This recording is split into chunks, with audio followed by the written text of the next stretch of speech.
എല്ലാവർക്കും നമസ്കാരം. ഇന്ന് ഞാൻ സിന്ധുവിൻ്റെ സായിബാബ മിറക്കിൾ മെഡിറ്റേഷൻ ഗ്രൂപ്പിലെ ഒരു അംഗമായ സിന്ധു ലൈജുവിൻ്റെ ഒരു എക്സ്പീരിയൻസ് സിന്ധു എനിക്ക് അയച്ചു തന്നതാണ് ഞാനിവിടെ നിങ്ങൾക്ക് വേണ്ടി ഷെയർ ചെയ്യുന്നത്. സാധാരണ ഞാൻ കുറച്ച് എഡിറ്റൊക്കെ ചെയ്യാറുണ്ട്, പക്ഷേ സിന്ധുവിൻ്റെ ഈ ഒരു വോയിസ് കേട്ടപ്പോൾ എനിക്കത് എഡിറ്റ് ചെയ്യേണ്ടതെന്ന് തോന്നി. കാരണം എന്താണെന്ന് വെച്ചാൽ സിന്ധു ഒരു മിഡിൽ ക്ലാസ് ഫാമിലിക്കും താഴെ നിൽക്കുന്ന ഒരാളാണ്. സാമ്പത്തികമായിട്ട് ഒരുപാട് ബുദ്ധിമുട്ടുകളുണ്ട്. പക്ഷേ സിന്ധു വളരെ റിച്ചാണ് ഭക്തിയുടെയും വിശ്വാസത്തിൻ്റെയും കാര്യത്തിൽ. അതുകൊണ്ട് തന്നെ സിന്ധുവിന് ഒരുപാട് അനുഭവങ്ങൾ ഉണ്ടായിട്ടുണ്ട്. അപ്പോൾ ചിലപ്പോൾ അറിവ് ഗുരുവിലേക്ക് എത്തുന്നതിൽ അല്ലെങ്കിൽ ദൈവത്തിലേക്ക് എത്തുന്നതിന് ഒരു തടസ്സമാവും എന്നുള്ളതും പലപ്പോഴും എനിക്ക് അനുഭവം തോന്നിയിട്ടുള്ളൊരു കാര്യമാണ്. അറിവ് കൂടുമ്പോൾ ചിലപ്പോൾ ഈഗോ കൂടും. ആ ഒരു ഈഗോ തന്നെ നമ്മളെ നമ്മൾക്കും ഗുരുവിനും ഇടയിൽ അല്ലെങ്കിൽ നമുക്കും ദൈവത്തിനും ഇടയിൽ ഒരു ഭിത്തിയായിട്ട് നിൽക്കുകയും ചെയ്യും. ഗുരുവിനെ എനിക്കറിയാം, ഗുരു എൻ്റെ അടുത്ത ആളാണ് എന്നൊക്കെയുള്ളൊരു തോന്നലും പലർക്കും ഉണ്ടാവും. ആ തോന്നലും അഹംഭാവത്തിലേക്ക് നയിക്കും. പക്ഷേ ഇതൊന്നുമില്ലാതെ, ഗുരുവിനെ ഒരിക്കൽ പോലും കാണാതെ, ഗുരുവിൻ്റെ ആ ഒരു ഭക്തി കൊണ്ട്, ഗുരുവിനോടുള്ള ഭക്തി കൊണ്ട് മാത്രം, ഗുരു പറയുന്നത് അങ്ങനെ അക്ഷരം പ്രതി അനുസരിക്കുകയാണ്. അതിന് യാതൊരു വിശകലനവും ഇല്ല, അതിലൊരു വിട്ടുവീഴ്ചയില്ല. അതാണ് എനിക്ക് സിന്ധുവിൻ്റെ ഈ ഒരു വോയിസ് ക്ലിപ്പ് കേട്ടപ്പോൾ മനസ്സിലായത്. അതുകൊണ്ട് തന്നെ സിന്ധുവിൽ ആ ഗുരുവിൻ്റെ തത്വം വിളങ്ങുന്നത് എനിക്ക് മനസ്സിലായി. കാരണം ഓരോ അനുഭവവും നമുക്ക് തരുന്നു. ഇപ്പം ഒരുപാട് വേദങ്ങളോ ഉപനിഷത്തുകളോ ഒന്നും പഠിച്ചില്ലെങ്കിലും ഒരു സദ്ഗുരുവിൻ്റെ അടുത്ത് ചെന്നാൽ മതി. ഷിർദി സായിബാബയുടെ സച്ചരിതം മനസ്സിരുത്തി വായിച്ചാൽ നമുക്കറിയാം. ബാബ ഒരിടത്ത് പറയുന്നുണ്ട്, നിങ്ങൾ 16 ഉപനിഷത്തുകളും 4 വേദങ്ങളും ഒന്നും പഠിക്കേണ്ട, സായി സായി എന്ന് ജപിച്ചാൽ മതിയെന്ന്. അത്രയും മതി സായിക്ക് നമ്മളിൽ വന്ന് നമ്മുടെ ഉള്ളിലെ ആത്മീയ ജ്വാല, ആ ഒരു വിജ്ഞാനം ഉണർത്താനും ഉയർത്താനും. അത് മറ്റുള്ളവരിൽ എല്ലാവരും സായിയെ കാണാനാണ് സായി പഠിപ്പിച്ചത്. അതായത് നമ്മുടെ ഉള്ളിലുള്ളതുപോലെ തന്നെ ചൈതന്യം മറ്റുള്ളവരിലുണ്ട്. ആരും ആരെക്കാളും മോശക്കാരോ ഉയർന്നവരോ അല്ല എന്ന് മനസ്സിലാക്കി തരുന്ന സദ്ഗുരുക്കന്മാരുടെ അടുത്ത് ചെന്നാൽ പിന്നെ ഈ ഒരു എന്താ പറയുക, വേർതിരിവുണ്ടാവില്ല. അത് തന്നെയാണ് മോഹൻജിയും തരുന്നത്. എക്സ്പീരിയൻസിലൂടെ കിട്ടുന്ന അറിവുകളാണ് നമുക്ക് കൂടുതലും ഉള്ളത്. ഗ്രൂപ്പിലുള്ളവർക്കൊക്കെ ഇപ്പോൾ ഞാൻ പറയുന്നത് എന്തായാലും മനസ്സിലാകുന്നുണ്ടാവും. ആ ഓരോ അനുഭവങ്ങളിലൂടെയും കിട്ടുന്ന അറിവുകൾക്ക് മേലെയല്ല ഒരു അറിവും. അതായത് ഈ വേദങ്ങളും ഉപനിഷത്തുകളും പുരാണങ്ങളും എല്ലാം വിസ്തരിച്ച് പറഞ്ഞ് അവസാനം എന്തിലേക്കാണോ എത്തിച്ചേരുന്നത്, ആ ഒരു തത്വമാണ് ഗുരു നമുക്ക് എക്സ്പീരിയൻസിലൂടെ കാണിച്ചു തരുന്നത്. അതുകൊണ്ട് ഒരു സദ്ഗുരുവിൻ്റെ അടുത്ത് എത്തിക്കഴിഞ്ഞാൽ, പ്രത്യേകിച്ച് ദത്ത ട്രഡീഷനിലുള്ള സദ്ഗുരുവിൻ്റെ അടുത്ത് എത്തിക്കഴിഞ്ഞാൽ നമുക്ക് പിന്നെ ഒരുപാട് പുസ്തകങ്ങൾ വായിച്ചുള്ള അറിവുകൾ. ഗുരുവിൻ്റെ അടുത്തെത്തിയപ്പോൾ ഞാൻ കുറച്ച് പുസ്തകങ്ങളൊക്കെ വായിച്ചിരുന്നു. പക്ഷേ ഇപ്പോൾ പുസ്തകങ്ങൾ വായിക്കാനുള്ള താല്പര്യം പോലും ഇല്ലാതെയായി തുടങ്ങി. കാര്യം ഗുരു തരുന്ന ഒരു അറിവുണ്ട്. ഗുരുവിൻ്റെ ആ ഒരു പ്രസൻസ് കൊണ്ട് മാത്രം, ഗുരുവിൻ്റെ പ്രസൻസ് നമ്മുടെ ലൈഫിലുള്ളത് കൊണ്ട് മാത്രം കിട്ടുന്ന അറിവുകളുണ്ട്. ആ ഒരു അറിവ് എന്തിനേക്കാളും വലുതാണ് എന്നുള്ളത്. അപ്പോൾ ഇത് സിന്ധുവിൻ്റെ ഒരു എക്സ്പീരിയൻസ് ഞാൻ നിങ്ങൾക്ക് വേണ്ടി കൊണ്ടുവരികയാണ്. അധികം എഡിറ്റിംഗ് ഒന്നും ചെയ്യാണ്ട്. കാരണം സിന്ധുവിൻ്റെ ആ ഒരു ഭക്തിയും ഇന്നസെൻസും ഒരു സിംപ്ലിസിറ്റിയും എന്നാലും സിന്ധുവിന് കിട്ടുന്ന ആ ഒരു അറിവും ഇതിൽ വന്നിട്ടുണ്ട്. അത് നിങ്ങൾ കേൾക്കുക. പേര് സിന്ധു ലൈജു, എറണാകുളം സ്വദേശം. ഞാൻ ഒരു പ്രത്യേക സാഹചര്യത്തിലാണ് ഈ ദീപാജിയുടെ സായി മിറാക്കിൾ ഗ്രൂപ്പിൽ വന്നു ചേരുന്നത് തന്നെ. ഞാൻ മാനസികമായിട്ട് വല്ലാത്തൊരു അവസ്ഥയിലായിരുന്നു. ആ സമയത്ത് ഞാൻ യൂട്യൂബിൽ പല പല വീഡിയോസും കാണുമായിരുന്നു. സായിബാബയുടെയാണ് കൂടുതൽ ഞാൻ കണ്ടിരുന്നത്. അങ്ങനെ ബാബയെ കുറിച്ച് എനിക്ക് കൂടുതൽ അറിയണമെന്നായി. അങ്ങനെ ഒരു ദിവസം ഞാൻ ഈ മൊബൈലിൽ കണ്ട, ഈ വീഡിയോയിൽ കണ്ട നമ്പർ ഞാൻ എഴുതിയെടുത്ത്. ആ വീഡിയോ ഭാരത ദർശനമാണെന്നോ ദീപാജിയുടെ ഇതാണെന്നോ ഒന്നും എനിക്കറിയില്ല. ആ നമ്പറിലേക്ക് ഞാൻ ഒരു ദിവസം വിളിക്കുകയാണ് ഒരു കാര്യത്തിന് വേണ്ടി. വേറെ ആരോ ഓർത്ത് ഞാൻ വിളിച്ച് സംസാരിക്കാൻ വേണ്ടി ആ നമ്പറിലേക്ക് വിളിക്കണമായിരുന്നു. പക്ഷെ ആ നമ്പർ ചെന്നെത്തിയത് ദീപാജിയുടെ കയ്യിലാണ്. അപ്പൊ എനിക്കിത് ആരാന്നൊന്നും അറിയില്ല. അങ്ങനെ ഞാൻ എൻ്റെ കാര്യങ്ങളെല്ലാം ദീപാജി പറഞ്ഞപ്പോ ദീപാജി എൻ്റെ മോളെ ഈ ഗ്രൂപ്പിലേക്ക് ചേർക്കട്ടെ എന്ന് പറഞ്ഞത്. ഞാൻ ഉദ്ദേശിക്കുന്ന ആൾക്കാർ ഈ ഗ്രൂപ്പിൽ ഇല്ല എന്ന് പറഞ്ഞു. പക്ഷെ എങ്ങനെയൊക്കെയോ ഞാനത് ഈ ഗ്രൂപ്പിൽ എത്തിപ്പെട്ടതാണ്. അതെന്റെ മുൻജന്മ സുഹൃതമായിട്ടാണ് ഞാൻ കണക്കാക്കുന്നത്. ഞാൻ ഈ ഗ്രൂപ്പിൽ വന്ന ശേഷം എനിക്ക് പല പല അനുഭവങ്ങൾ എനിക്ക് അനുഭവപ്പെടാൻ തുടങ്ങി. കാരണം ബാബ ആരെന്ന് പോലും എനിക്കറിയില്ലായിരുന്നു. എന്റെ ചെറുപ്പത്തില് എന്റെ അച്ഛൻ പറഞ്ഞ കുറച്ച് ബാബയെ കുറിച്ചുള്ള കാര്യങ്ങൾ മാത്രമേ എനിക്കറിയുള്ളൂ. പിന്നെ എനിക്ക് ബാബയെ കുറിച്ച് കൂടുതൽ അറിയണമെന്ന് ആഗ്രഹമായി. അങ്ങനെ പിന്നെ ഈ ഗ്രൂപ്പിലൂടെ എനിക്ക് സച്ചരിതം ബുക്ക് ദീപാജി വഴി എനിക്ക് കിട്ടുകയുണ്ടായി. ആ സച്ചരിതത്തിൽ എൻ്റെ അച്ഛൻ പറയുന്ന കാര്യങ്ങളൊക്കെ സത്യമായിട്ട് എനിക്ക് കാണാൻ തുടങ്ങി. എന്റെ അച്ഛൻ ചെറുപ്പത്തിൽ പറഞ്ഞതൊക്കെ ഞങ്ങൾ ഒന്നും ചെറുതായപ്പോൾ ഞങ്ങൾ ഒന്നും വിശ്വസിച്ചിട്ടില്ല. പക്ഷെ ആ സച്ചരിതം വായിച്ചപ്പോൾ അതിലെല്ലാം സത്യമായി തന്നെ എനിക്കത് അനുഭവപ്പെടാൻ തുടങ്ങി. പിന്നെ ഞാൻ അങ്ങനെ ഓട്ടോമാറ്റിക്കായിട്ട് ബാബയിലേക്ക് ഇങ്ങനെ അടുക്കാൻ തുടങ്ങി. എൻ്റെ മനസ്സ് ബാബയിലേക്ക് ഇങ്ങനെ അടുക്കാൻ തുടങ്ങിയപ്പോൾ ഞാൻ എറണാകുളം തേവര ക്ഷേത്രത്തിൽ, അത്രയും നാളും പോകാത്ത ക്ഷേത്രത്തിൽ ഞാൻ പോകാൻ തുടങ്ങി. ബാബയെ എനിക്കത് അറിയില്ല, എനിക്കത് കാണണം, ആ രൂപം എങ്ങനെയെന്ന് കാണണം എന്നുള്ള ഇതിൽ ഞാൻ അങ്ങനെ പോകാൻ തുടങ്ങി. അങ്ങനെ ബാബയെ കണ്ട് അപ്പൊ അവിടുത്തെ തിരുമേനി പറഞ്ഞ് ഇവിടുന്ന് അന്നദാനം കഴിച്ചിട്ട് പോയാൽ മതി എന്ന് പറഞ്ഞ്. അന്നദാനം കഴിച്ചിട്ട് പോയാൽ മതി, പിന്നെ അദ്ദേഹം പറഞ്ഞതല്ലേ എന്ന് പറഞ്ഞ് അവിടെ ഇരുന്ന് അന്നദാനം കഴിച്ചു. അപ്പൊ ഞാൻ പറഞ്ഞു, എന്നെ കൊണ്ടാവുന്ന വിധത്തില് ഞാൻ വീട്ടിൽ നിന്ന് എന്തെങ്കിലും ഒരു വിഭവം തയ്യാറാക്കി കൊണ്ടുവന്നാല് ഈ അമ്പലത്തിൽ സ്വീകരിക്കുമോ എന്ന് ചോദിച്ചു. അപ്പൊ അവര് പറഞ്ഞു അതിനെന്താ, ഇവിടെ സ്വീകരിക്കുമെന്ന് പറഞ്ഞു. അപ്പൊ ഞാൻ ഊണ് കഴിക്കണിരിക്കുന്ന സമയത്ത് എന്റെ അരികത്തൊരു നല്ലൊരു തേജസ്വിയായ ഒരു ചേട്ടൻ വന്നിരുന്ന് ഊണഴിക്കാൻ തുടങ്ങി.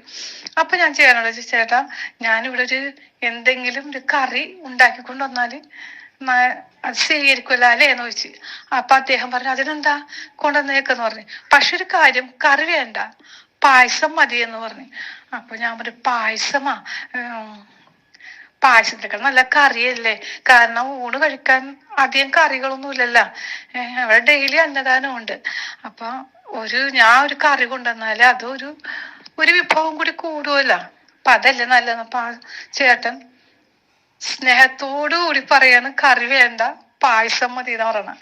പിന്നെ അധികം ബുദ്ധിമുട്ടില്ല, ഒരു പാക്കറ്റ് സേമി വാങ്ങിച്ച്, ഒരു 4-5 പാക്കറ്റ് പാല് വാങ്ങിച്ച്, കുറച്ച് പഞ്ചസാര, അങ്ങനെ ഒരു പാചകക്കാരന്റെ രൂപേണ ആ പായസം എങ്ങനെ തയ്യാറാക്കിക്കൊണ്ടെന്നുള്ള രീതിയിൽ എന്നെ പറഞ്ഞ് പഠിപ്പിക്കാൻ തുടങ്ങി. സത്യത്തിൽ ഞാൻ ചുള്ളിച്ചിരിക്കണം. എനിക്ക് സേവ്യ പായസമൊക്കെ എനിക്കറിയാം, നമുക്ക് പരിപ്പ് പായസമൊക്കെ ഇത്തിരി ബുദ്ധിമുട്ട്. ഈ ചേട്ടൻ എന്തിനാ എനിക്ക് സേവ്യ പായസം വെക്കാൻ പറഞ്ഞെന്ന് പറഞ്ഞ് ഞാൻ ഉള്ളിച്ചിരിക്കുന്നുണ്ട്. എങ്കിലും അദ്ദേഹം പറഞ്ഞ ശ്രദ്ധയോട് കേട്ട് ഞാൻ സമ്മതിച്ചു, ശരി ഞാൻ പായസം കൊണ്ടുവന്നേക്കാന്ന് പറഞ്ഞു. അങ്ങനെ എന്നെ കൊണ്ടാവുന്ന വിധത്തില് ആവുന്ന ദിവസങ്ങളിൽ ഞാൻ അവിടെ എറണാകുളം തേവര ക്ഷേത്രത്തിൽ ബാബയ്ക്ക് പായസം സമർപ്പിക്കാൻ തുടങ്ങി. പക്ഷെ അതിനുശേഷം പിന്നെ ഈ വ്യക്തിയെ, ഈ ചേട്ടൻ ഞാൻ ഇതുവരെയും കണ്ടിട്ടില്ല. ഞാൻ മിക്കപ്പോഴും ആ ക്ഷേത്രത്തിൽ പോകുമ്പോ ആ ചേട്ടൻ, ആ മുഖം ഞാൻ തേടും, ഇവിടെങ്കിലും ഉണ്ടോ, പക്ഷെ ഇതുവരെയും കണ്ടിട്ടില്ല. അത് ബാബ തന്നെയാണെന്ന് ഞാൻ പൂർണ്ണമായിട്ട് ഇപ്പൊ വിശ്വസിക്കുന്നു ഞാൻ. പിന്നെ എനിക്കൊരു അനുഭവം എന്ന് വെച്ചാല്, എന്റെ ചേച്ചിക്കും ബാബ ആരെന്നൊന്നും അറിയില്ല. എന്റെ ചേച്ചി ഒരു സ്ഥലത്ത് ജോലി നിർത്തി വീട്ടിലേക്ക് വന്ന് എന്റെ വീട്ടിൽ നിന്ന് പിറ്റേ ദിവസം പോകാന്നുള്ള ഇതിലാണ് വന്നത്. അങ്ങനെ ആ ചേച്ചിയുടെ കയ്യില് ഒരുപാട് ലഗേജ് ഒക്കെ ഉണ്ടായിരുന്നു. അപ്പൊ ഇതെല്ലാം കൂടി ഒരുമിച്ച് ബസ്സിൽ കയറ്റി കൊണ്ടുപോകാൻ പറ്റില്ല, ഒറ്റക്ക് പറ്റില്ല. പത്തനാപുരത്താണ് വീട്, പത്തനംതിട്ടയിലെ വീട്. അപ്പൊ ഒറ്റക്ക് കൊണ്ടുപോകാൻ പറ്റില്ല. അങ്ങനെ ഞങ്ങള് വലിയൊരു ബാഗ് വാങ്ങിച്ചിട്ട് 3-4 ബാഗ് ഉണ്ടായിരുന്നു. അതിൽ തുണികളെല്ലാം ഇതിൽ നിറച്ച്, പിന്നെ അത് 2 ബാഗാക്കി തീർത്ത്. അപ്പൊ പക്ഷെ ബാഗിൽ തുണിയുടെ ഭാരം കൊണ്ട് പൊക്കാൻ പറ്റുന്നില്ല. അപ്പൊ 2 പേരുണ്ടെങ്കിൽ മാത്രമേ അത് പൊക്കാൻ പറ്റുള്ളൂ. അപ്പൊ ചേച്ചിക്ക് പോവുകയും വേണ്ടിട്ട് എങ്ങനെ കൊണ്ടുപോകുന്ന ഒരു പിടുത്തമില്ല. അങ്ങനെ ഞാൻ ഒരു കാര്യം പറയാം, നമുക്കൊന്ന് ബാബക്ഷേത്രത്തിൽ പോയിട്ട് പിറ്റേ ദിവസം പോയാൽ മതി എന്ന് ഞാൻ പറഞ്ഞു. അങ്ങനെ ഞാൻ ചേച്ചിയും കൊണ്ട് ബാബക്ഷേത്രത്തിൽ പോയി. ബാബക്ഷേത്രത്തിൽ പോയപ്പോ ചേച്ചിക്ക് വരാൻ കുറച്ച് മടിയായിരുന്നു. ബാബ ആരെന്നൊന്നും അറിയില്ല. സാധാരണ നമ്മൾ എല്ലാ അമ്പലങ്ങളിലൊക്കെ പോകും, ബാബ ക്ഷേത്രത്തിൽ അങ്ങനെ പോയിട്ടില്ല, ചേച്ചിക്ക് അറിയാനേ വയ്യ. അങ്ങനെ ചേച്ചിയും കൊണ്ട് ചേച്ചി അല്പം ദേഷ്യത്തോടു കൂടിയും, കാരണം ഒന്നാമത് ആൾക്ക് സുഖമില്ല, കണ്ണിന് കാഴ്ചക്കുറവുണ്ട്, പിന്നെ ശരീരം കൊണ്ട് തീരെ വയ്യ. ഇത് നല്ല ചൂട് സമയം, പുറത്തിറങ്ങാൻ പോലും പറ്റാത്തത്ര ചൂട് അധികരിച്ചിരിക്കുന്ന സമയത്താവും ഞങ്ങൾ പോകുന്നത്. ആ സമയത്ത് ഭയങ്കര ചൂടായിരുന്നു, ഭയങ്കര വെയിലിന്റെ കാഠിന്യം ഭയങ്കര ഇതായിരുന്നു. അങ്ങനെ ചേച്ചിക്ക് തീരെ വയ്യ. ചേച്ചി മടങ്ങി പോന്നേക്കും ഞാൻ നിർബന്ധിച്ചാണ് കൊണ്ടുപോയി ആ ക്ഷേത്രത്തിൽ ചെന്നപ്പോ ചേച്ചിക്ക് ഓട്ടോമാറ്റിക്കായിട്ട് ഭയങ്കര സങ്കടമാണ് വന്നത്. ഒരുപാട് കരഞ്ഞ്, കാരണം എന്നെ കുറ്റപ്പെടുത്തി പറയുകയും ചെയ്തോ കളിയാക്കി. പക്ഷെ ചേച്ചി കളിയാക്കിയതൊന്നും ഞാൻ കേട്ടില്ലായിരുന്നു. അങ്ങനെ അവിടെ ചെന്ന് ഞങ്ങൾ അന്നദാനം കഴിച്ച് ഇവിടെ പോകുന്നു. പിറ്റേ ദിവസം ഞാൻ ചേച്ചിയെ ബസ് കയറ്റി വിടുകയാണ്. അപ്പൊ ചേച്ചിക്ക് പേടിയിട്ട് എങ്ങനെ അവിടെ കായംകുളത്ത് ഇറങ്ങിയിട്ട് വേണം ബസ്സിൽ പോവാൻ. ഇതെങ്ങനെ ബാഗ് ഇറക്കി ഞാൻ അപ്പുറത്തെ സ്റ്റോപ്പിലേക്ക് കടക്കും. വണ്ടി ഇപ്പുറത്തെ വഴിക്ക് നിൽക്കണ പെട്ടെന്ന് കിടക്കാം, പക്ഷെ വേറെ വഴി തിരിച്ചിട്ടാൽ പോകാൻ ബുദ്ധിമുട്ടായിരിക്കും എന്ന് പറഞ്ഞു. അപ്പൊ ഞാൻ പറഞ്ഞു പേടിക്കണ്ട, അവിടെ ചെന്ന് ആരെങ്കിലും ഉണ്ടാവൂടോ തന്നെ സഹായിക്കാൻ, ആരെങ്കിലും ചെറുപ്പക്കാരൊക്കെ അവിടെ ഉണ്ടാവും, അതുകൊണ്ട് പേടിക്കണ്ടെന്ന് പറഞ്ഞു. ചേച്ചി ഞാനും ഒത്തിരി മനസ്സിൽ ഭയങ്കര വിഷമിച്ചാണ് പോകുന്നത്. ചേച്ചി വിഷമിച്ചിരിക്കുന്നുണ്ടപ്പോ എനിക്കും സങ്കടം വന്നു. എങ്കിൽ ഞാനിവിടെ വന്ന് കാരണം ഞാൻ പോവാൻ നേരത്ത് പലയിടത്തും ബാബയോട് പ്രാർത്ഥിച്ചിട്ടാണ് പോവാറ്. അങ്ങനെ ബാബ ഞാനിവിടെ വന്ന് കിടന്നൊന്ന് ഉറങ്ങിപ്പോയി. ചേച്ചി അവിടെ 3:30 എത്തുമെന്നാ പറഞ്ഞ. പിന്നെ ഞാൻ എഴുന്നേറ്റ് പെട്ടെന്നാണ് എന്നെ ആരും എന്നെ വിളിക്കുന്ന പോലെ എനിക്ക് തോന്നി. പെട്ടെന്ന് ചാടി ചാടി സമയം നോക്കിയ 3:30 കഴിഞ്ഞു. അപ്പൊ ദൈവമേ, ചേച്ചി അവിടെ എത്തി. ചേച്ചി ആര് സഹായിച്ചിട്ടുണ്ടാവും? ഈ ബാഗ് എങ്ങനെ ആര് പൊക്കി അവിടെ അപ്പുറത്ത് എത്തിച്ചിട്ടുണ്ടാവുന്ന വിഷമം കൊണ്ട് ഞാൻ എഴുന്നേറ്റ് ചേച്ചിയോട് ചോദിച്ച്, എടോ തന്നെ ആര് സഹായിച്ചടോ എന്ന് ചോദിച്ചു. അപ്പം എന്നെ ഒരു പ്രായമുള്ളൊരു വല്യപ്പനാണ് എന്നെ സഹായിച്ചതെന്ന് പറഞ്ഞു. ഞാൻ പ്രായമുള്ള വല്യപ്പനാ, ഒന്ന് അടയാളം പറയടോ എന്ന് പറഞ്ഞു. പറഞ്ഞു വെള്ള കൊടുത്തൊരു വല്യപ്പനാണ്. നമ്മള് കണ്ടാൽ എങ്ങനെ ഇരിക്കും? കണ്ടാലൊരു മുസൽമാനെ പോലെ ഇരിക്കും, മുസ്ലിം ആന്നേ പറയുള്ളൂ എന്ന് പറഞ്ഞു. എനിക്ക് അത് കേട്ടപ്പോ എനിക്ക് തോന്നുന്നു പാപമായിരിക്കും ദൈവമേ. അപ്പൊ തന്നെ ഞാൻ സാവിത്രി ചേച്ചി തന്നൊരു ഫോട്ടോ ഉണ്ടായിരുന്നു, അത് അങ്ങോട്ട് അയച്ചു കൊടുത്ത്. അപ്പൊ പറഞ്ഞു ഇതേപോലെയൊക്കെ ഇരിക്കുമെന്ന് പറഞ്ഞു. ഞാൻ പറഞ്ഞിട്ട് താരൊക്കെ അടയാളം പറയടോ എന്ന് പറഞ്ഞു. അടയാളം പറയാൻ പറഞ്ഞപ്പോ ചേച്ചി പറഞ്ഞു ഞാൻ തലയെക്കെട്ടൊക്കെ വല്ലതുണ്ടാന്ന് ചോദിച്ചു. അപ്പൊ ഒരു വെള്ളത്തുണി തലയൊക്കെ ഇട്ടിട്ടുണ്ട്. അപ്പൊ ഞാൻ പറഞ്ഞു ഒന്ന് പറയാമോ എന്ന് ചോദിച്ചു, അതിനെ കുറിച്ചൊരു വിവരം തരാമോ എന്ന് ചോദിച്ചു. അപ്പൊ ചേച്ചി പറഞ്ഞു അവിടെ എത്തിയപ്പോ വിശന്നിട്ട് പോയി, കാരണം രാവിലത്തെ ആഹാരം കഴിച്ചാലും ഇവിടുന്ന് പോയത്. അപ്പൊ ഒരു കുപ്പി വെള്ളം വാങ്ങിച്ച് കുടിക്കാന്ന് ഓർത്ത് ഞാൻ നിക്കണായിരുന്നു. അപ്പൊ ബസ് ഇറങ്ങിയപ്പോ ബസ്സാണെങ്കിൽ വേറെ രീതിയിലാ വളച്ചു നിർത്തി. അപ്പൊ അവിടെ കുറച്ച് ദൂരം നടക്കണം. അപ്പൊ ഒരു കുപ്പി വെള്ളം വാങ്ങിക്കാന്ന് പറഞ്ഞ് അവിടെ ആരെയും കണ്ടില്ല, സഹായിക്കാൻ പറ്റിയ ഒരു ചെറുപ്പക്കാരനെ ആരെയും കണ്ടില്ല. അങ്ങനെ ഞാൻ വെള്ളം കുപ്പി വാങ്ങിച്ച് തിരിഞ്ഞ് നോക്കിയപ്പോ ഒരു വല്യപ്പൻ ഇങ്ങനെ കാല് കഴിച്ച് ബെഞ്ചിലിരിക്കണം എന്ന് പറഞ്ഞു. അപ്പൊ വെള്ളയും കൊടുത്തിരിക്കുന്ന തലയൊക്കെ ഇട്ടുണ്ട്, പ്രായമായതാ, തീരെ അവശ്യ വല്യപ്പനാന്ന് പറഞ്ഞു. അപ്പൊ തന്നെ എനിക്ക് മനസ്സിലായത് നമ്മുടെ ബാബ തന്നെയാന്ന് എനിക്ക് മനസ്സിലായി. വേറെ ആരും അങ്ങനെ വരില്ല എന്ന് മനസ്സിലായി. അത് ചേച്ചി പറഞ്ഞു പിന്നെ ഈ ബാഗ് ഒന്ന് നോക്കുവോ, ഞാൻ ഈ വേറൊരു ബാഗ് അപ്പുറത്ത് സ്റ്റോപ്പിൽ കൊണ്ട് വെച്ചിട്ട് വരാം, ഇത് നോക്കിക്കോളൂ എന്ന് ചോദിച്ചു. അപ്പൊ ആ വല്യപ്പൻ പറഞ്ഞ് മോക്ക് എങ്ങോട്ടാ പോണ്ടേന്ന് പറഞ്ഞു. ചേച്ചി പറഞ്ഞു എനിക്ക് പത്തനംതിട്ടയിലേക്കാ പോണ്ടേന്ന് പറഞ്ഞു. എന്നാ വാന്നും പറഞ്ഞു വേഗം ആ വല്യപ്പൻ ചാടി എഴുന്നേറ്റ് ഈ ബാഗ് എടുത്ത് തോളിൽ വെച്ച് ഒറ്റക്ക് പൊക്കി ബാഗ് തോളിൽ വെച്ച്. നമുക്ക് രണ്ടുപേരെ കൊണ്ട് പൊക്കാൻ പറ്റില്ല, ബാഗ് അത്ര കനമായിരുന്നു. ആ ബാഗ് ഒറ്റക്ക് പൊക്കി തോളത്ത് വെച്ച് മുൻപേ നടക്കാൻ തുടങ്ങി, വാന്നും പറഞ്ഞു. അപ്പൊ ചേച്ചിക്ക് കണ്ണിന് കാഴ്ചക്കുറവുണ്ട്. ചേച്ചി മനസ്സിലാലോചിച്ചിട്ട് അടുത്ത ബസ് ഇങ്ങനെ കണ്ടുപിടിക്കുമെന്ന് ചോദിച്ചപ്പോ തന്നെ മനസ്സറിഞ്ഞ പോലെ തന്നെ ആ വല്യപ്പൻ പറഞ്ഞ് ആ കിടക്കുന്ന ബസ് കണ്ട അതാണ് പിന്നെ തെങ്കാശിക്ക് പോകേണ്ട ബസ്സാണ്, അതിൽ കയറിക്കോ എന്ന് പറഞ്ഞു. അങ്ങനെ ചേച്ചിയെ അവിടെ കൊണ്ടുപോയിട്ട് ആ ലഗേജ് എല്ലാം ബസ്സിൽ വെച്ചിട്ട് ചേച്ചി പറഞ്ഞു ആ കസേര പോയി ഇരുന്നോളാൻ പറഞ്ഞു, ചൂണ്ടിക്കാണിച്ച് ആ കസേര ഇരുന്നോളാൻ പറഞ്ഞു. അപ്പൊ ഇനി ഞാൻ പോട്ടേന്ന് ചോദിച്ചു. അപ്പൊ ചേച്ചി പറഞ്ഞു അയ്യോ പോകല്ലേ, ബാഗെല്ലാം ചുമന്ന് ഇവിടെ കൊണ്ടുവന്നല്ലേ എന്ന് പറഞ്ഞു. കുറച്ച് പൈസ എടുത്ത് കയ്യിൽ വെച്ച് കൊടുക്കാൻ നോക്കിയ പറഞ്ഞു എനിക്ക് പൈസ വേണ്ട, ഞാൻ മകളെ സഹായിക്കാൻ വേണ്ടി വന്നേന്ന് പറഞ്ഞു. അത് കണ്ടപ്പോ ചേച്ചിക്ക് അത് സങ്കടം സഹിക്കാൻ പറ്റില്ല. ചേച്ചിക്ക് അറിയാൻ തുടങ്ങി ഒരാളെങ്കിലും എന്നെ സഹായിക്കാൻ വന്നല്ല. പക്ഷെ ഇത് കേട്ടപ്പോ എനിക്ക് മനസ്സിലായി ഇതിന്റെ ബാബ തന്നെയെന്ന് എനിക്ക് മനസ്സിലായി. അതെനിക്ക് സഹിക്കാൻ പറ്റാത്തൊരു വേദന തന്നെയായിരുന്നു. കാരണം ബാഗൊന്നും എടുത്താ പൊങ്ങൂല. ആ ബാഗ് എടുത്ത് തോളത്ത് വെച്ച് ചുമടെടുത്തില്ലേ എന്നുള്ള സങ്കടം എനിക്ക് വന്നു.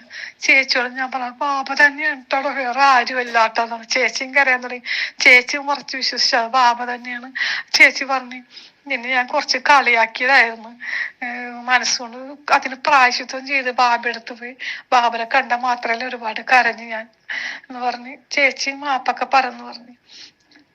അത് കഴിഞ്ഞ് പിന്നെ എനിക്ക് ബാബയോട് കൂടുതൽ ഞാൻ അടുക്കാൻ തുടങ്ങി. പിന്നെ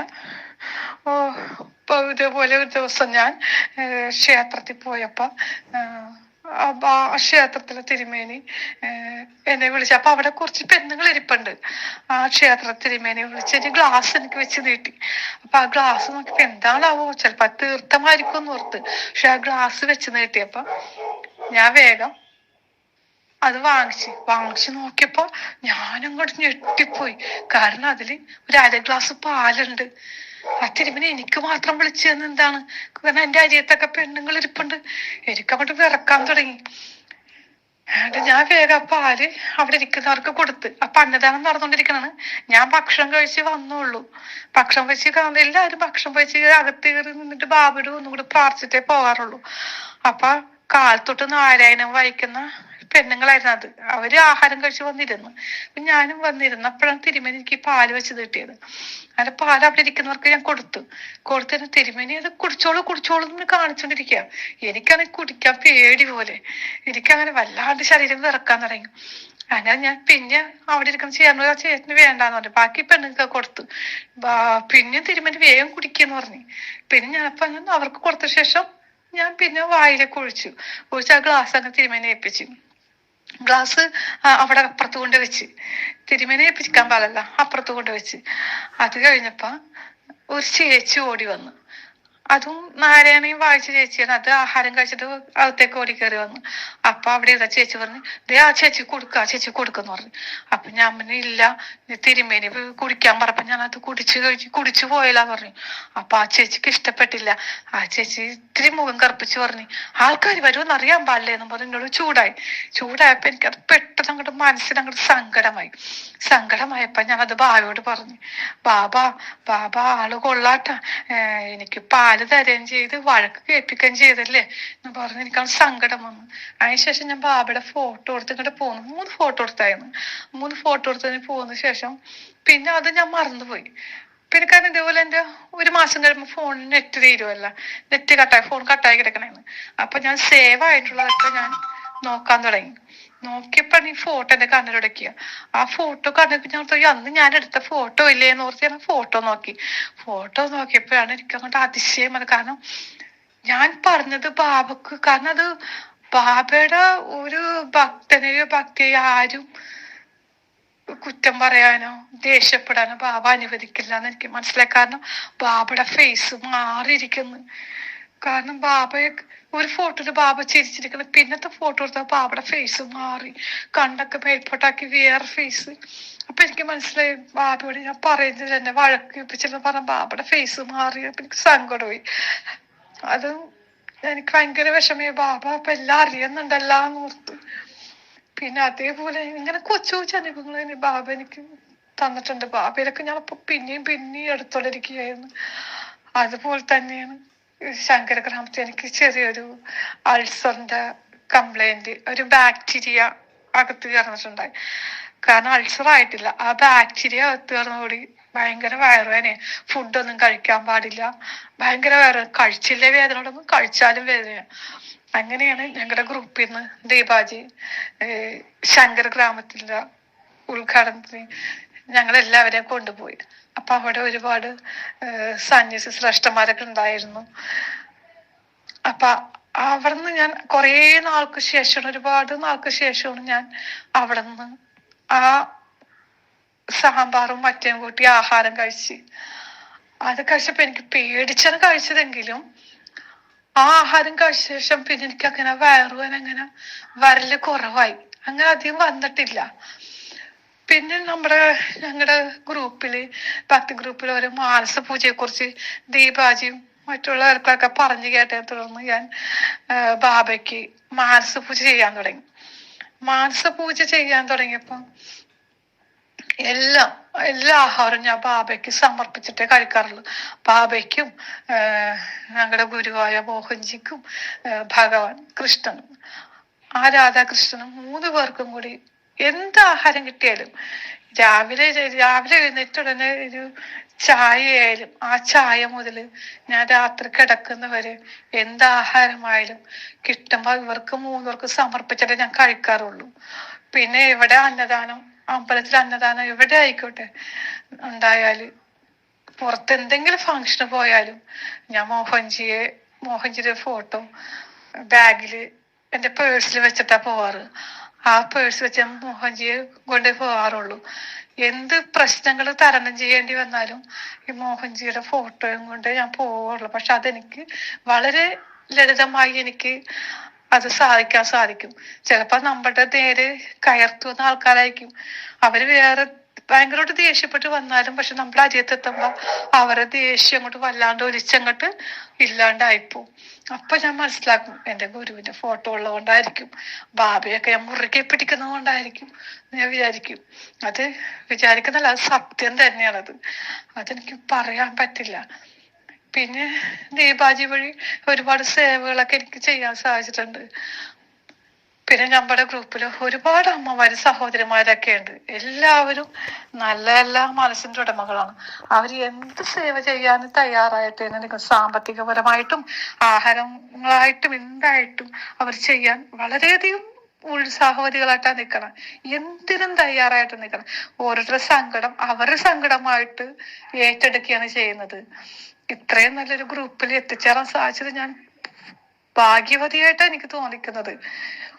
പിന്നെ മോഹൻജി പറയുന്നുണ്ട് എല്ലാ പക്ഷിമൃഗാദികൾക്കും ആഹാരം വെച്ച് കൊടുക്കണം എന്ന് പറയാറുണ്ട്.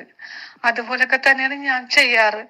എല്ലാ കാക്കകളായിക്കോട്ടെ എന്തായിക്കോട്ടെ, എന്ത് വന്നാലും ഇപ്പൊ കാലത്തോട്ട് വൈകുന്നേരം വരെ കിടക്കണ വരെയും അവര് വന്നാല് ഞാൻ കൊടുക്കാറുണ്ട്. എല്ലാവർക്കും ആഹാരം ഞാൻ വെച്ച് കൊടുത്തിട്ട് നമ്മൾ കഴിക്കാറുള്ളൂ. കാരണം ഒരു വേസ്റ്റ് ആയിട്ടുള്ള ആഹാരം കൊടുക്കുമ്പോ ഫ്രഷ് ആയിട്ടുള്ള ആഹാരം, നമ്മള് ചോറ് വന്നിട്ട് ആ ഫ്രഷ് ആയിട്ടുള്ള ആഹാരമേ കൊടുക്കാറുള്ളൂ.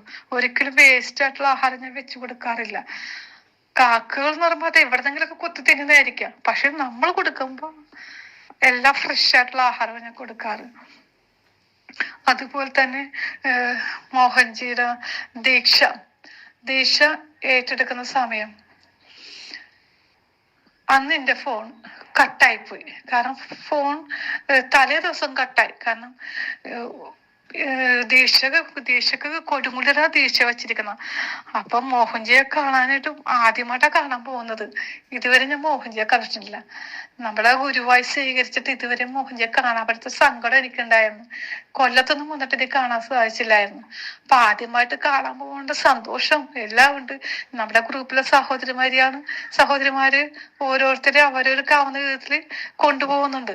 അങ്ങനെ എന്നെ കൊണ്ടുപോകാനായിട്ട് ഏരിയാണ് ചേച്ചിയൊക്കെ തയ്യാറാണ്, നമുക്ക് സിന്ധു നമുക്ക് ഒന്നിച്ച് പോവാം എന്ന് പറഞ്ഞ് ഞങ്ങൾ എല്ലാവരും തയ്യാറാ. പക്ഷെ ഫോൺ കട്ടാൻ എനിക്ക് വിളിക്കാനൊന്നും പറ്റുന്നില്ല. പിന്നെ ഇന്ന ടൈമിൽ അവിടെ എത്തിക്കോളാന്ന് പറഞ്ഞുകൊണ്ട് ആ ഒരു വാക്കുണ്ട്, അല്ലാണ്ട് ഫോൺ വിളിക്കാൻ പറ്റുന്നില്ല. അങ്ങനെ വെളുപ്പിന് പോവുകയും വേണം. ഭഗവാനെ വിളിച്ചാണ് ഞാൻ ഇവിടുന്ന് പോയത്. അത് കഴിഞ്ഞ് ദീക്ഷയെല്ലാം വളരെ വളരെ സന്തോഷമായിട്ടാണ് അന്നത്തെ ദിവസം കഴിഞ്ഞത്. വളരെ ഒരിക്കലും പറഞ്ഞറിയിക്കാൻ പറ്റില്ല. ദീപാജിയുടെയും മറ്റു സഹോദരന്മാരുടെ എല്ലാവരുടെയും മനസ്സ് നിറഞ്ഞുള്ള പ്രവർത്തനം കൊണ്ട് എല്ലാവർക്കും നല്ല രീതിയിൽ മോഹൻജിയെ കാണാനും നല്ല രീതിയിൽ എല്ലാം പറഞ്ഞറിയിക്കാൻ സന്തോഷം.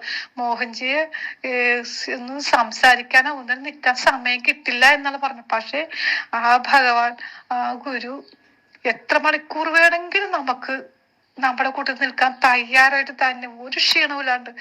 കാലത്തെ കൊടുങ്ങല്ലൂരിലെ യാഗത്തിന് വന്ന മോഹൻജി അവിടുത്തെ എല്ലാ പ്രഭാഷണം കഴിഞ്ഞിട്ടാണ് ഞങ്ങളുടെ ഇതിലേക്ക് വന്നത്. ഞങ്ങളുടെ ദീപാജില് ഞങ്ങളുടെ എല്ലാവരും ക്ഷണം അനുസരിച്ച് ഞങ്ങൾക്ക് ദീക്ഷ തരാൻ വേണ്ടി വന്ന ആ ഗുരുവിനെ എത്ര പറഞ്ഞാലും നമുക്ക് എത്ര നമിച്ചാലും മതിയാവില്ല. കാരണം ഒരു ക്ഷീണവും ഇല്ലാണ്ട് അദ്ദേഹം ഞങ്ങൾ ചെയ്യുന്ന എല്ലാ കാര്യത്തിനും അദ്ദേഹം ഒരു ഇതില്ലാണ്ട് ആ തുറന്ന ചിരിയോടുകൂടി ആ പുഞ്ചിരിയോട് നിൽക്കുന്ന കാണാത്ത നമ്മുടെ മനസ്സ് നിറഞ്ഞു. അത് വലിയൊരു അനുഗ്രഹമായിട്ടാ തോന്നിയത്. അങ്ങനെ ദീക്ഷയെല്ലാം കഴിഞ്ഞ് ഞങ്ങൾ വന്നപ്പോ എനിക്ക് വല്ലാത്തൊരു സങ്കടം ഉണ്ടായിരുന്നു. കാരണം എന്റെ ഫോൺ കട്ടായി കിടക്കണാണ്. അന്ന് ദീപാജി ഓരോ വീഡിയോ മെസ്സേജ് ഒക്കെ ഇടും, പക്ഷെ അത് എനിക്ക് മാത്രം കാണാൻ പറ്റില്ലല്ലോ. ഭഗവാൻ എന്താ ചെയ്യാ, ആ ഒരു സങ്കടം ഉള്ളിൽ കിടക്കണാണ്. ഫോൺ ചാർജ് ചെയ്യാനും പറ്റിയില്ല. ഫോൺ ചാർജ് ചിലപ്പോൾ 2 ദിവസം 3 ദിവസം പിടിക്കും ചാർജ് ചെയ്യാനായിട്ട്. അപ്പൊ എന്ത് ചെയ്യാ, എനിക്കിത് കാണാൻ പറ്റുന്നില്ല ഭഗവാനെ എന്നോർത്ത് ഞാൻ ആകെ അങ്ങോട്ട് വിഷമിക്കണായിരുന്നു. അത് വിഷമിച്ച് ഇങ്ങനെ ഇരിക്കുമ്പോ കാരണം നെറ്റൂല കോളൂല എല്ലാം കട്ടായി കിടക്കണാണ്. അപ്പൊ അങ്ങനെ വിഷമിച്ചിരുന്നപ്പോ എന്റെ ഹസ്ബൻഡ് നമുക്കൊന്ന് ഫോർട്ട് കൊച്ചി പോവാം. കാരണം ഫോർട്ട് കൊച്ചിയില് 31st ഒക്കെ ഭയങ്കര ആഘോഷമാണ്. അപ്പൊ അന്ന് ആ ക്രിസ്മസ് ട്രീ ഒക്കെ ഒരുക്കുന്നത് കാണാൻ പോവാൻ ഭയങ്കര സന്തോഷവും. അപ്പൊ നമുക്ക് പോകാം. അപ്പൊ എനിക്ക് മനസ്സുകൊണ്ടൊരു പ്രയാസം, എനിക്കൊന്നും ഞങ്ങളുടെ ഗ്രൂപ്പിൽ നടന്നിട്ടുള്ള ആ സന്തോഷകരമായ കാര്യങ്ങളൊന്നും കാണാൻ പറ്റുന്നില്ല. മോഹൻജി താലോ കൊടുത്ത് വരയിപ്പിക്കണം, അവിടെ പാദസേവ ചെയ്യുന്നതും പിന്നെ ഓരോരുത്തരുടെ ഫോട്ടോസുകളും ഇതൊക്കെ എനിക്ക് കാണാൻ പറ്റുന്നില്ല എന്നുള്ള ഭയങ്കര വിഷമത്തിൽ ഞാൻ ഇരിക്കണേ. അപ്പൊ ശരി നമുക്കത് പോവാന്ന് പറഞ്ഞ് ഞാൻ ഹസ്ബൻഡ് പോയി അവിടെ ചെന്നിട്ട് ഞാൻ ഫോൺ ഓണാക്കിയിട്ട് ഞാൻ പറഞ്ഞു, ഇതൊന്നും കാണാൻ പറ്റുന്നില്ല, എന്ത് ചെയ്യും ചേട്ടാന്നൊക്കെ പറഞ്ഞ് നിൽക്കണേ. അപ്പൊ അതിക്ക് മുമ്പ് ഞാൻ എന്റെ ഫോൺ ഹാങ് ആവും. ചിലപ്പോ ഒരാഴ്ച ചാർജ് ചെയ്യാൻ പറ്റില്ലെങ്കിൽ മെസ്സേജ് മൊത്തം കയറി കഴിഞ്ഞാൽ ഫോൺ ഹാങ് ആവും. അതുകൊണ്ട് എല്ലാ മെസ്സേജും ഞാൻ എല്ലാ ഗ്രൂപ്പിലും മെസ്സേജുകളൊക്കെ ക്ലിയർ ചാറ്റ് അടിച്ചു വെച്ചിരിക്കണേ. പിന്നെ എത്ര മെസ്സേജ് കയറിയാലും പിന്നെ കുഴപ്പമുണ്ടാവില്ല ഓർത്തിരിക്കണേ. അങ്ങനെ എന്ത് ചെയ്യും എന്നും പറഞ്ഞ് ഞാനാകെ ഇങ്ങനെ വിഷമിച്ച് ഇങ്ങനെ ഇരിക്കുന്ന സമയത്ത് എവിടെന്നാന്നറിയില്ല എന്റെ ഫോൺ നമുക്ക് മെസ്സേജ് കയറ കാണാല്ല. എന്റെ ഫോണിൽ അങ്ങോട്ട് മെസ്സേജുകൾ ഇങ്ങനെ വന്നുകൊണ്ടേയിരിക്കുന്നു. ഞാൻ നോക്കുമ്പോ ഇവിടത്തെ പല പല ഗ്രൂപ്പിൽ പല പല മെസ്സേജുകളും വീഡിയോസും ഒക്കെ കയറണം. ഞങ്ങളുടെ ബാബ സായി മിറാക്കിൾ ഗ്രൂപ്പിലൊക്കെ മെസ്സേജ് വീഡിയോസ് ഒക്കെ മൊത്തം കയറി കിടക്കണേ. അത് കണ്ടപ്പോ എനിക്ക് ഭയങ്കര സന്തോഷായി. അതിൻ്റെ ഇടക്ക് ഞങ്ങളുടെ ഗ്രൂപ്പിലെ രേണു ചേച്ചി വിളിച്ചു പറഞ്ഞു, സിന്ധു ഒരു കുഞ്ഞിന്റെ ഫോട്ടോ കണ്ട, മോഹൻജി ഒരു കുഞ്ഞിനെടുത്ത് മടി വെച്ചിരിക്കുന്ന ഫോട്ടോ കണ്ട എന്നപ്പോ നമ്മൾ രേണു ചേച്ചി എനിക്ക് കാണാൻ പറ്റുന്നില്ല, എനിക്ക് ഭയങ്കര സങ്കടമുണ്ട്, എനിക്ക് ഒരു മെസ്സേജും കാണാൻ പറ്റില്ലല്ലോ. ആ ഒരു സങ്കടവും പറഞ്ഞ് ഞാൻ ഇരിക്കണേണ്. എല്ലാം പറഞ്ഞു ഒന്നും കാണാൻ പറ്റുന്നില്ല എന്നുള്ളതില്. പിന്നെ ഈ മെസ്സേജ് എല്ലാം ഇങ്ങനെ അടിച്ചു കയറി. ഞാൻ നോക്കിയപ്പോ എനിക്ക് മിക്കതും കാണാൻ പറ്റില്ല. അപൂർവം ചില മെസ്സേജ് വീഡിയോസ് എടുക്കാൻ പറ്റുന്നുള്ളൂ. ബാക്കി കുഞ്ഞിന്റെ ഫോട്ടോയും മോഹൻജി കുഞ്ഞിനെ എടുത്ത് മടി വെച്ചിരിക്കുന്ന ഫോട്ടോയും മിക്കവരും താലം വന്നതും മിക്കവരും ഫോട്ടോസും ദീപാചര മെസ്സേജ് എല്ലാം എനിക്ക് കാണാൻ പറ്റുന്നുണ്ട്. അപൂർവം ചില വീഡിയോ ഒന്നും എടുക്കാൻ പറ്റുന്നില്ല മാത്രമേ. ഇത് കണ്ടപ്പോ എനിക്ക് ഭയങ്കര സന്തോഷം. കാരണം ഞാൻ അതാണ് ആഗ്രഹിച്ചത്. എനിക്ക് ഗുരു ചെയ്തു തന്ന ആ ദേഷ്യം എടുക്കുന്നതും ഇത് ഗുരുവിനെ നമ്മൾ സ്വീകരിച്ച് ഗുരുവിനെ ആനയിക്കുന്നതും അവിടെ നടക്കുന്ന പ്രോഗ്രാം ഒന്നും കാണാൻ പറ്റുന്ന വിഷമം മാത്രമേ എനിക്ക് ഉണ്ടായുള്ളൂ. പക്ഷെ എനിക്ക് അതെല്ലാം എനിക്ക് കാണാൻ സാധിച്ചെന്ന് പറഞ്ഞാൽ ഒരു ഭയങ്കര അത്ഭുതമാണ്. ഞാൻ ഹസ്ബൻഡിനെ വെച്ച് ചേട്ടൻ ചാർജ് ചെയ്താ. അപ്പൊ ചേട്ടൻ പറഞ്ഞു, ഞാനല്ല നിന്റെ കൂടെ നിൽക്കണം, പിന്നെ ഞാനങ്ങ് ചാർജ് ചെയ്യും. മക്കള് ചാർജ് ചെയ്താ. വിളിച്ചു വെച്ചാൽ മക്കളൊന്നും ചാർജ് ചെയ്തു. പിന്നെ ഇത് എങ്ങനെ വരണ്, ഇത് എവിടുന്നാ വന്നത് എന്നറിയില്ല. പക്ഷെ അതെന്റെ കണ്ട് എന്റെ മനസ്സ് തൃപ്തിയായി. പിന്നെ പിറ്റേ ദിവസം മുതൽ പിന്നെ ഒരു മെസ്സേജും ഇല്ല, ഡെഡായി കിടക്കണം, ഫോൺ ഡെഡായി. അങ്ങനെ ആ ഒരു അത്ഭുതം എനിക്ക് മറക്കാൻ പറ്റില്ല. അത് ഗുരുവിന്റെ കടാക്ഷം തന്നെ എനിക്ക് മനസ്സിലാക്കാൻ. ഗുരു വന്നപ്പോൾ ആ സ്വീകരണം എനിക്ക് കാണാൻ പറ്റില്ല എന്നുള്ള സങ്കടങ്ങൾ അതെനിക്ക് അവിടെ വെച്ച് തീർത്തു തന്നു. കാരണം ഞാൻ ആവശ്യപ്പെട്ടത് അത് മാത്രമാണ്. അതെനിക്കെല്ലാം കാണാൻ സാധിച്ചു. പിന്നെ 2 ദിവസം കഴിഞ്ഞിട്ട് എനിക്ക് എന്റെ ഫോൺ ഹസ്ബൻഡ് ചാർജ് ചെയ്ത് തന്നു. പിന്നെ എനിക്ക് കാണാൻ പറ്റാത്ത വീഡിയോസും കൂടി കാണാൻ പറ്റി. അപ്പൊ എനിക്ക് മനസ്സ് നിറഞ്ഞു. ഇനി അതേക്കുറിച്ച് ഒന്നും കിട്ടാനില്ല. പിന്നെ അതിനുശേഷം പിന്നെ എനിക്ക് ഇതിനു മുമ്പ് എനിക്ക് ഞങ്ങളുടെ ഗ്രൂപ്പില് ഒരു സഹോദരി ഉണ്ട്. ആ സഹോദരി വിളിച്ചു. അപ്പൊ എനിക്ക് ഷിർദി പോകാൻ ഇതിന് സാധിച്ചില്ല. എല്ലാവരും ഷിർദി പോകണം, പക്ഷെ എനിക്ക് ഷിർദി പോകാൻ സാധിച്ചിട്ടില്ല. ആ ഒരു സങ്കടം എനിക്ക്. നല്ല മിക്കവർക്കും പോകാൻ പറ്റില്ലെങ്കിൽ ആവുന്നത് ഞങ്ങളുടെ ഗ്രൂപ്പിലെ മിക്കവരും പോയിട്ടുണ്ട് ഷിർദിയില്. അപ്പൊ എനിക്കൊന്നും പോകാൻ സാധിക്കില്ല. എന്റെ അവിടെ ഉള്ളില് വിഷമമുണ്ട്. ബാബയോ അവിടെ പോയി കാണാൻ പറ്റിയില്ല എന്നുള്ളൊരു സങ്കടമുണ്ട്. പിന്നെ തേവരെ ചെല്ലുമ്പോ തേവര ക്ഷേത്രത്തിൽ പോകുമ്പോ ഞാൻ പറയും, ഞാൻ ഇവിടെ വരുമ്പോ എന്റെ ബാബ ഇവിടെ ഉണ്ടല്ലോ, ഇത് ഷിർദി തന്നെയാണ്. ഇത് ഞാൻ ഷിർദിയായിട്ട് കണക്കാക്കിയാണ് ഞാൻ അവിടെ നമസ്കരിക്കുന്നത്. അങ്ങനെ ഇരിക്കെ നമ്മുടെ ഗ്രൂപ്പിൽ ഒരു സഹോദരി എന്നെ വിളിച്ചിട്ട് പറഞ്ഞ്, ചേച്ചി ഞാൻ ഷിർദി പോയിട്ടുണ്ടായിരുന്നു, പക്ഷെ എനിക്ക് അവിടെ ചെന്നപ്പോ ചേച്ചിയുടെ മുഖമാണ് എനിക്ക് ഓർമ്മ വന്നത്, അതുകൊണ്ട് ബാബയുടെ ഒരു ഇത് വാങ്ങിച്ചിട്ടുണ്ടെന്ന് പറഞ്ഞു. അപ്പൊ ഞാൻ എന്താണ് എന്റെ ബാബയുടെ വാങ്ങിച്ചേക്കണം. എനിക്കത് കേട്ടപ്പോ സന്തോഷമായി. ബാബയുടെ ഇത് എന്ത് കിട്ടിയാലും അത് നമുക്ക് വളരെ സന്തോഷമല്ലേ. അങ്ങനെ പിറ്റേ ദിവസം ഞാൻ ചോദിച്ചു, മോളെ എന്താ വാങ്ങിച്ചേക്കണം ബാബയുടെ, ഫോട്ടോയാണോ അല്ലെങ്കിൽ പ്രതിമ വിഗ്രഹമാണോന്ന് ചോദിച്ചു. അപ്പൊ അത് മറുപടി പറഞ്ഞില്ല. പിന്നെ 2 ദിവസം കഴിഞ്ഞപ്പം എനിക്ക് മെസ്സേജ് ഇട്ടാണ്, ചേച്ചി ഞാൻ ബാബയുടെ വിഗ്രഹം ഞാൻ ഷിർദിന്ന് തന്നെ ഞാൻ വരുത്തിച്ചിട്ടുണ്ട്. ചെറിയൊരു വിഗ്രഹമാണ്, ചെറുത്, തീരെ ചെറുതാ. ആ അത് ഞാൻ എന്റെ കസിൻ ബ്രദറിന്റെ കയ്യിൽ കൊടുത്തു വിടണമെന്ന് പറഞ്ഞു. അപ്പൊ അത് കേട്ടപ്പോ എനിക്ക് ഭയങ്കര സന്തോഷമായി. എത്ര ചെറുതായാലും അത് ബാബ തന്നെയല്ലേ, അത് കോടി വില മതിക്കണേ അതില് ഞാൻ. കാരണം എനിക്ക് അവിടെ പോകാൻ പറ്റില്ലെങ്കിൽ ബാബ ഒരു വിഗ്രഹത്തിന്റെ രൂപത്തിലാണെങ്കിൽ എൻ്റെ അടുത്തേക്ക്, എൻ്റെ വീട്ടിലേക്ക് വരുന്നില്ലേ, അതെനിക്ക് ഭയങ്കര സന്തോഷം. നമ്മൾ മനസ്സിൽ സന്തോഷം പറഞ്ഞറിയിക്കാൻ പറ്റില്ല. ബാബയുടെ ഒരു പടമായാലും വിഗ്രഹമായാലും ഫോട്ടോ ആയാലും അത് നമ്മ അതിനെ കോടി വില മതിക്കുന്നതാണ്. അങ്ങനെയാണ് ഇന്നലെ രണ്ടിപ്പോ മിക്കപ്പോഴും കാക്കയുടെ വീട്ടിൽ വന്ന് വരാറുണ്ട്, അവർക്ക് ആഹാരം കൊടുക്കാറുണ്ട്. ബാബക്കായാലും എന്തായാലും ബാബയ്ക്കും മോഹൻജിക്കും നമ്മുടെ ഗുരുവായൂരപ്പനും രാധാകൃഷ്ണനും ഞാൻ എപ്പോഴും 3 പേർക്കും ഞാൻ രാവിലെ മുതൽ ഞാൻ എന്ത് കഴിച്ചാലും അവർക്ക് സമർപ്പിച്ചിട്ടേ ഞാൻ കഴിക്കാറുള്ളൂ. ചിലപ്പോ ഒരു മിഠായി ആയിരിക്കാം, ചിലപ്പോ നാരങ്ങ വെള്ളമായിരിക്കും, എന്തായാലും വെള്ളമായാലും എന്ത് കിട്ടിയാലും ഞാൻ അവർക്ക് 3 പേർക്കും സമർപ്പിച്ചിട്ടേ ഞാൻ അത് കഴിക്കാറുള്ളൂ. അപ്പൊ അതൊക്കെ കൊണ്ടായിരിക്കും എൻ്റെ വയറിലെ കംപ്ലൈന്റ് എനിക്ക് പൂർണ്ണമായും മാറിയെന്ന് ഞാൻ വിശ്വസിക്കണേ. എനിക്കിപ്പോ പഴയ പോലെ അങ്ങനെ വയറുവേദന അങ്ങനെയൊന്നുമില്ല. ആഹാരമൊക്കെ കുറച്ചൊക്കെ ഞാൻ കഴിക്കാൻ തുടങ്ങിയിട്ടുണ്ട്. അങ്ങനെ ഇന്നലെ ദീപാജി നാഗസാക്ഷി ക്ഷേത്രത്തിൽ പോയി സേവ ചെയ്ത് അന്നദാനം ചെയ്തെന്ന് പറഞ്ഞപ്പോ എനിക്ക് വളരെ സന്തോഷമായി. അപ്പൊ അതിനെ കുറിച്ച് ഞങ്ങൾ സംസാരിച്ചിരിക്കുന്നത് വിളക്കത്തിക്കാനുള്ള സമയമായി. വിളക്കത്തിക്കുന്ന സമയം ഒരു 6:30 മുമ്പ് ഞാൻ കത്തിക്കണേണ്. പക്ഷെ അങ്ങനെ സംസാരിച്ച സമയം പോയത് അറിഞ്ഞില്ല, ഓരോന്ന് നോക്കിയിരുന്നപ്പ. അങ്ങനെ ഞാൻ അതിന്റെ തലേദിവസം 2 കാക്ക വന്നു. കാക്ക വന്നത് സന്ധ്യ സമയപ്പോ വന്നു. അപ്പൊ ഞാൻ വേദന കൂട്ടിക്കയറുന്ന സമയമാണ്, അതുങ്ങൾ കൂട്ടിക്കയറി കഴിഞ്ഞാൽ ആഹാരം എടുക്കില്ല. സന്ധ്യ കഴിഞ്ഞാൽ ആഹാരം അതുങ്ങൾ കഴിക്കാറില്ല. എങ്കിൽ ഞാൻ അപ്പൊ തന്നെ ഇത്തിരി ചോറ് വെച്ച് കൊടുത്ത് അതുങ്ങൾ ആഹാരം കഴിച്ചിട്ട് അങ്ങോട്ട് പോയി. ഇന്നലെ ഇതേപോലെ ഗ്രൂപ്പിലെ അന്നദാനത്തിന്റെ കാര്യങ്ങളൊക്കെ പറഞ്ഞ് അത് മനസ്സിലും സന്തോഷമായി. ഞാൻ വിളക്കെത്തിക്കാൻ പോയപ്പോ ചെറിയ വിളക്കെത്തിക്കണം. അപ്പൊ ഈ ബാബയുടെ ആ സഹോദരി എനിക്ക് അയച്ചെന്ന ബാബയുടെ വിഗ്രഹവും അതില് വിളക്കത്തിക്കണം അവിടെ വെച്ചിട്ടുണ്ട്. സച്ചരിതം ഉണ്ട്, കൃഷ്ണന്റെ വിഗ്രഹവും ഉണ്ട്, ശിവാർവത, എല്ലാവരും വിഗ്രഹവും ഞാൻ മേശപ്പുറത്താ വെച്ചിരിക്കുന്നത്. അവിടെ വെച്ചത് ഞാൻ ചെറിയ വിളക്ക കത്തിക്കണം. ആ വിളക്ക് കത്തിക്കണം. ഇപ്പൊ 2 കാക്ക വന്നിട്ട് കസരപ്പുറത്ത് നിന്ന് കരഞ്ഞു, ഹോളിൽ കയറി കരഞ്ഞപ്പോ ഞാൻ എന്റെ ഹസ്ബൻഡിനോട് പറഞ്ഞു, ഇതേ വന്നിട്ടുണ്ടല്ലോ, ഈ സന്ധ്യ സമയപ്പോ ഉണ്ടാക്കണം എന്നും പറഞ്ഞ് ഞാൻ വേഗം അവർക്ക് ആഹാരം കൊടുത്ത്. ചോറ് ഞാൻ അത് നിലത്ത് വെച്ചില്ല. കാരണം ഈ പൂച്ച അതുങ്ങൾ പൂച്ച ഇവിടെ പേടിച്ച് അതുങ്ങൾ നിലത്ത് വരില്ല. അതുകൊണ്ട് ഞാൻ കസേരയുടെ പുറത്ത് വെച്ച് കൊടുത്ത്. അപ്പൊ വിളക്ക് കത്തിക്കുമ്പോ ടൈമാണ്. അപ്പൊ വേഗം ഞാൻ അതുങ്ങൾക്ക് വിശന്നിട്ടായിരിക്കുമല്ലോ വരുന്നത്. അപ്പൊ ഞാൻ വേഗം വെച്ചു കൊടുത്ത് അപ്പൊ ഒരു കാക്ക വന്ന് ബാബയുടെ ആ വിളക്കത്തിക്കുന്ന അവിടെ വന്ന് നിക്കണം. അപ്പൊ ഞാൻ ഓർത്തേ, അയ്യോ ഇത് ആ തിരി എടുത്തോണ്ട് പോകാൻ വരുന്നതായിരിക്കും. കാരണം ചില സമയത്തൊക്കെ ഇവിടെ തിരി എടുത്തോണ്ട് പോകണം കണ്ടിട്ടുണ്ട്. കത്തിക്കഴിഞ്ഞാൽ ബാക്കിയുണ്ട് അത് വന്ന് ചിലത് എടുത്തോണ്ട് പോയിക്കളയും. അമ്പലത്തിൽ അങ്ങനെ എണ്ണയും തിരിയും കൊണ്ടുപോകണം ഞാൻ കണ്ടിട്ടുണ്ട്. അപ്പൊ അതുകൊണ്ട് ഞാൻ തടയാറില്ല.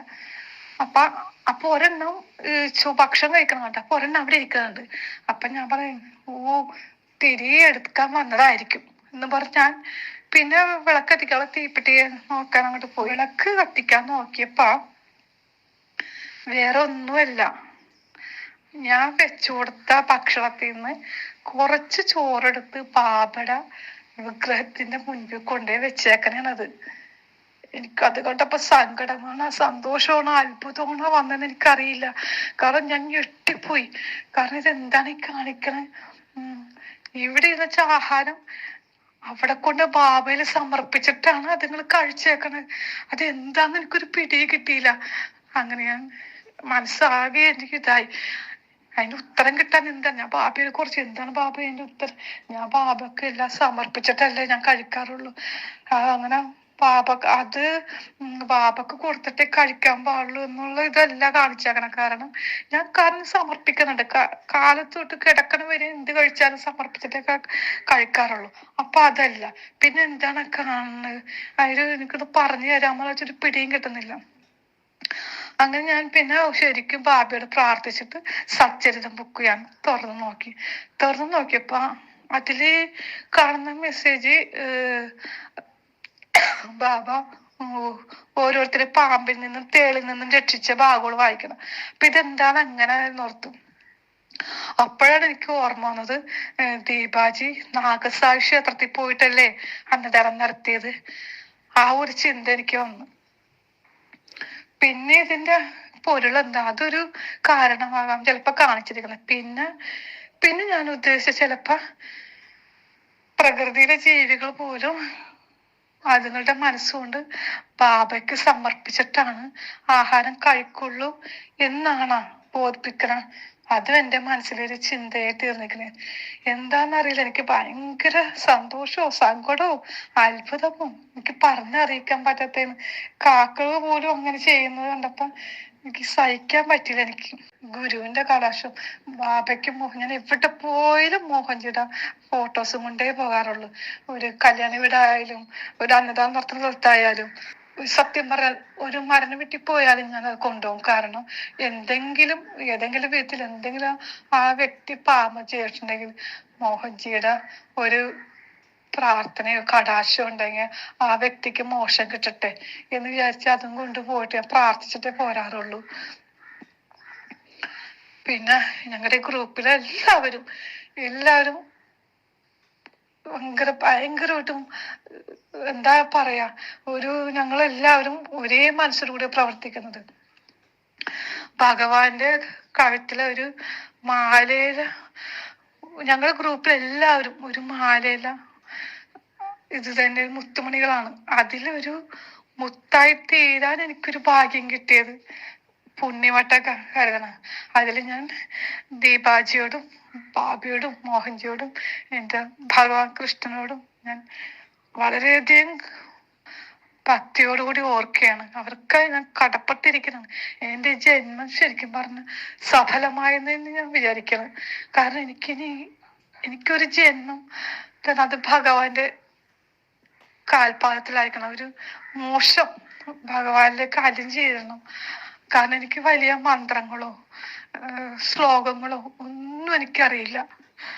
ഭഗവാനെ നോക്കി ഒന്ന് പ്രാർത്ഥിക്കാൻ മാത്രമേ എനിക്ക് അറിയുള്ളൂ. അതേ ഞാൻ ചെയ്യുന്നുള്ളൂ. പ്രിയമുള്ളവരെ, സിന്ധുവിൻ്റെ ഹൃദയം തുറന്നുള്ള എക്സ്പീരിയൻസ് നിങ്ങളെല്ലാവരും കേട്ടുവല്ലോ. ഇത് കേട്ടുകൊണ്ടിരുന്നപ്പോൾ എനിക്ക് തോന്നിയത്, നമ്മളെല്ലാവരും ഗുരുവിൻ്റെ അച്ഛനെ സ്വന്തം അച്ഛനായിട്ട് കണ്ടിട്ടാണ് സേവ ചെയ്തതും പ്രാർത്ഥിച്ചതും എല്ലാം. അപ്പോൾ അച്ഛൻ്റെ 12-ാം ദിവസമാണ് ഇന്നലെ പോയി അന്നദാനം നടത്തിയത് നാഗസായി ക്ഷേത്രത്തിൽ. അപ്പോൾ സിന്ധു പറഞ്ഞതുപോലെ തന്നെ ഒരു മാലയിലെ മുത്തുകൾ പോലെ നമ്മൾ കണക്റ്റഡ് ആണ്. അതുകൊണ്ട് ഈ ഒരു ദിവസം തന്നെ ഈ കാക്കകൾ നമ്മൾ പൂർവികരുടെ അല്ലെങ്കിൽ വിട്ടുപോയ ആത്മാക്കളുടെ പ്രതീകമായിട്ടാണ് കണക്കാക്കുന്നത്. അപ്പോൾ ഈ ഒരു എക്സ്പീരിയൻസ് ഇന്നലെ തന്നെ സിന്ധു എനിക്ക് ഷെയർ ചെയ്തപ്പോൾ പെട്ടെന്ന് ഞാനത് ഓർത്തുപോയി. ഒരു അടിയന്തരമായിട്ട് ബന്ധപ്പെട്ടിട്ടാണ് നമ്മൾ അന്നദാനം നടത്തിയത്. അപ്പോൾ സിന്ധുവിനുണ്ടായ ഈ എക്സ്പീരിയൻസ് മോഹൻജി പറയുന്ന പോലെ we are all connected, unity in consciousness എന്നുള്ളതൊക്കെ എന്നെ ഒന്ന് ഓർമ്മിപ്പിച്ചു. ബാക്കിയെല്ലാം ഗുരുവിന് തന്നെ അറിയുള്ളൂ. ഇങ്ങനൊരു എക്സ്പീരിയൻസ് അത് വഴിയെ സിന്ധുവിന് ബോധ്യപ്പെടുമെന്ന് കരുതുന്നു. പക്ഷേ എനിക്കിപ്പോൾ ഈ ഒരു വീഡിയോ ചെയ്തുകൊണ്ടിരുന്നപ്പോഴാണ് എനിക്കിങ്ങനെ തോന്നിയത്, ഇങ്ങനെ ഒന്ന് പറഞ്ഞ് ഇത് അവസാനിപ്പിക്കാമെന്നുള്ളത്. എല്ലാവർക്കും നന്മകൾ വരട്ടെ. ഓം സായിറാം, ജയ് മോഹൻജി.